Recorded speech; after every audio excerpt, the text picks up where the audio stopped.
गुजरात में रिकॉर्ड बना सकती है भारतीय जनता पार्टी, अपना ही रिकॉर्ड तोड़ सकती है। 127 सीटों का रिकॉर्ड है, 134 के लगभग आ सकती है। जो टारगेट महापोल का आंकड़ा है 130 के ऊपर आ सकती है भारतीय जनता पार्टी। अभी सीटों का रिकॉर्ड कांग्रेस के नाम पे है, उस रिकॉर्ड को भी बीजेपी अभी नहीं तोड़ पा रही है। 149 सीट्स कांग्रेस की आई थी, जो मैक्सिमम थी माधव सिंह सोलंकी के राज के अंदर। लेकिन भारतीय जनता पार्टी अपना रिकॉर्ड जरूर तोड़ रही है, 127 सीटों वाला, और इसका ठीकरा फोड़ा जा रहा है कांग्रेस द्वारा आम आदमी पार्टी पर। कुलदीप कुमार है हमारे साथ, प्रवक्ता आम आदमी पार्टी के। कुलदीप जी, ठीकरा आप पर क्यों?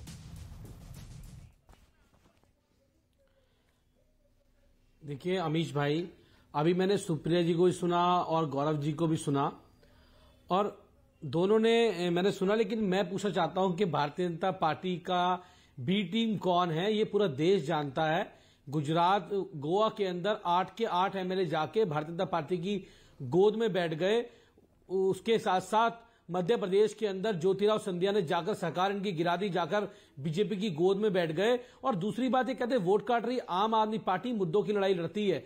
दूसरी बात यह कि अगर ये वोट काटने की बात कर रहे हैं तो बताइए दिल्ली में इनकी कितनी सीटें आई 2013 के अंदर, कितनी 2015 में कितनी सीटें आई, 2020 में कितनी सीटें आई। अगर कांग्रेस सीटें नहीं आती तो कांग्रेस क्यों चुनाव लड़ती है वहां पर? अगर इनका वोट परसेंट नहीं आता, कांग्रेस लड़ना, चुनाव लड़ना छोड़ दे। एमसीडी में कितनी सीटें आती हैं, आएंगी भाजपा की, अब कितना इनका कांग्रेस का वोट आएगा, पहली बात है। लेकिन आज आम आदमी पार्टी जिस प्रकार से गुजरात में प्रदर्शन कर रही है, गुजरात के लोगों को, जो गुजरात के लोगों ने एक मॉडल को चुना था, जो एक ऐसा मॉडल जो शिक्षा की बात करते हैं, स्वास्थ्य की बात करते हैं, रोजगार की बात करते हैं, महिलाओं के सम्मान की बात करती है आम आदमी पार्टी, और उसको आज गुजरात नहीं पूरे देश भर के लोग पसंद करते हैं। पर गुजरात कहां पसंद कर रहा है सर? गुजरात कहां पसंद कर रहा है?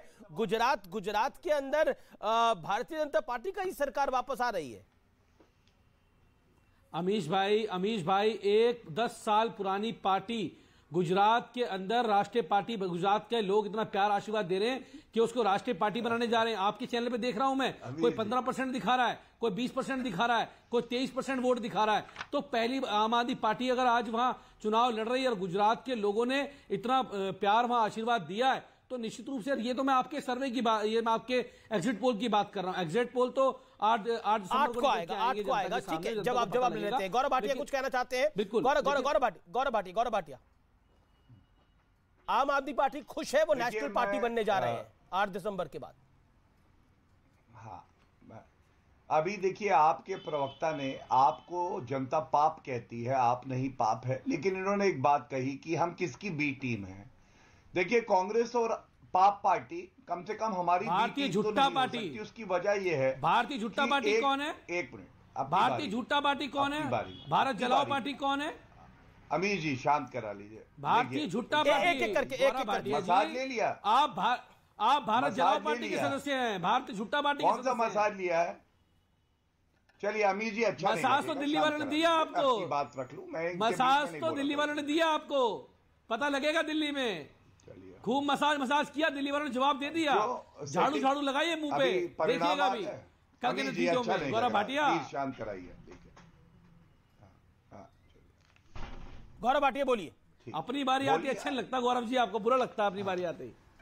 अच्छा सुनिए, मैंने इसलिए बोलने दिया, 11.5 रुपए पेमेंट होना था इन्हें, शब्द के हिसाब से था, तो शब्द बोलिए, अब 11.5 रुपए मिल जाएंगे। चलिए शांत हो जाइए, अब सुनिए, और उसके बाद तर्कसंगत तरीके से अपनी बात रखिएगा।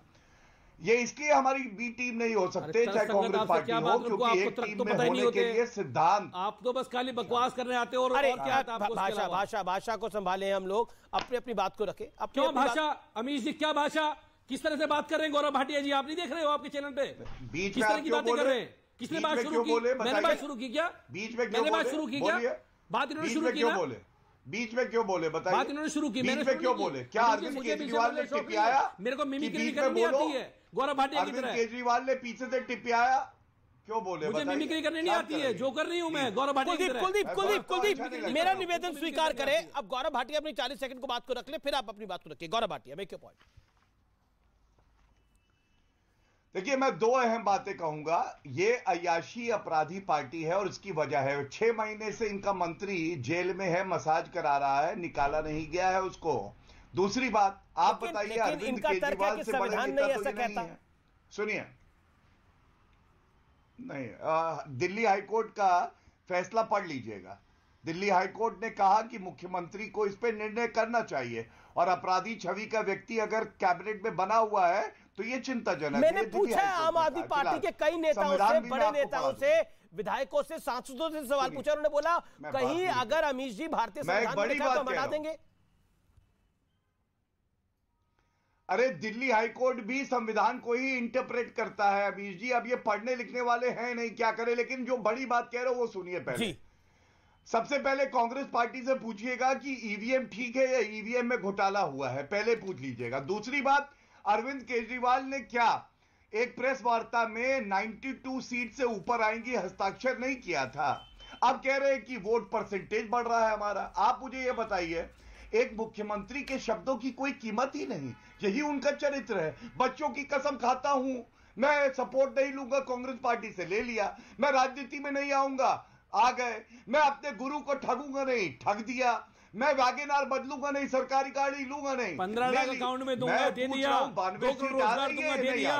चौक पे जूते मारना 50 दिन में नोटबंदी में, क्या कहा था? कांग्रेस चौराया, किसने कहा था? आग लगा। गौरव भाटिया जी, चौक चौराहे पे आ जाऊंगा, क्या कहा था बताइए ना प्रधानमंत्री जी ने, याद है? 2 करोड़ रोजगार याद है, 15 लाख अकाउंट है, अकाउंट में आएंगे, याद है? अरे आप बुलेट ट्रेन याद है? नहीं याद है? पूरी पोल खोल दूंगा, हिस्ट्री लेके बैठता हूँ आपकी में तो उत्तर दे दीजिए। पूरी हिस्ट्री लेके बैठता हूँ। चलिए बताइए गुजरात में कितनी सीटें आ रही हैं? 50 दिन में नोटबंदी से फायदा ना हो तो नहीं। चलिए नोटबंदी को गुजरा हुआ समय हो गया, अभी हम एग्जिट पोल की बात करते हैं। नोटबंदी हो गया, नोटबंदी को ना रोए। अब 15 लाख अकाउंट जी बात करते, लेकिन अब हम चुनाव की बात कर ले। मेरा निवेदन है, ये चुनाव प्रचार में आपने नोटबंदी की भी बात करी होगी, आपने हर विषय पे बात करी होगी, जनता ने अपना नंबर दे दिया है। हिमाचल के एग्जिट पोल्स में 0 सारे अंडे हैं। हिमाचल के एग्जिट पोल में सारे अंडे लेकिन इंटरेस्टिंग ये है सुप्रिया श्रीनेत, जो बात आम आदमी पार्टी लगातार कर रही थी, इनके बड़े नेता कर रहे थे, सांसद कर रहे थे कि हम कांग्रेस को रिप्लेस कर रहे हैं। लेकिन गुजरात हो या हिमाचल हो, दोनों जगह कांग्रेस टक्कर दे रही है भारतीय जनता पार्टी को। हालांकि एमसीडी के अंदर जरूर कांग्रेस को रिप्लेस कर दिया है, यानी कहे तो दिल्ली के अंदर जरूर कांग्रेस को रिप्लेस कर दिया है आम आदमी पार्टी ने। Your take Supriya. मैं सबसे पहले तो एक बात कहूंगी कि भाजपा को टक्कर, और भाजपा को वही हराएगा जो उनके विपरीत की आइडियोलॉजी का होगा। भाजपा की आइडियोलॉजी नफरत फैलाने की है, भाजपा की आइडियोलॉजी हिंसा की है, भाजपा की आइडियोलॉजी बेरोजगारी बढ़ाने की है, महंगाई बढ़ाने की है। जो उसके विपरीत आइडियोलॉजी का होगा, जो कि हम सबकी बात करते हैं, हम ही दे सकते हैं। हम दुबक कर बी टीम बने रहेंगे, नहीं दे सकते। लेकिन मैं आपसे एक बात जरूर पूछना चाहती हूं। अभी नोक झोंक में कह गए अपराधी छवि के लोग।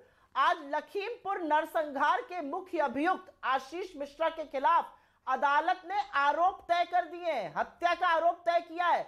पिता अभी भी देश के गृह राज्य मंत्री बने हुए हैं। यह है इनका नैतिक कंपस और यह है इनकी नैतिकता।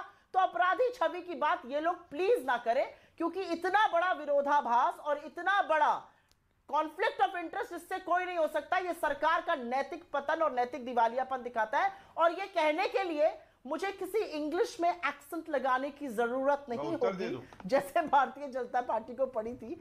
समझ में नहीं आया अंग्रेजी में एक्सेंट में क्यों बात करने लगे। शायद पता नहीं किस दर्शक को समझाना चाह रहे होंगे अपनी बेनर्थक निरर्थक बातें।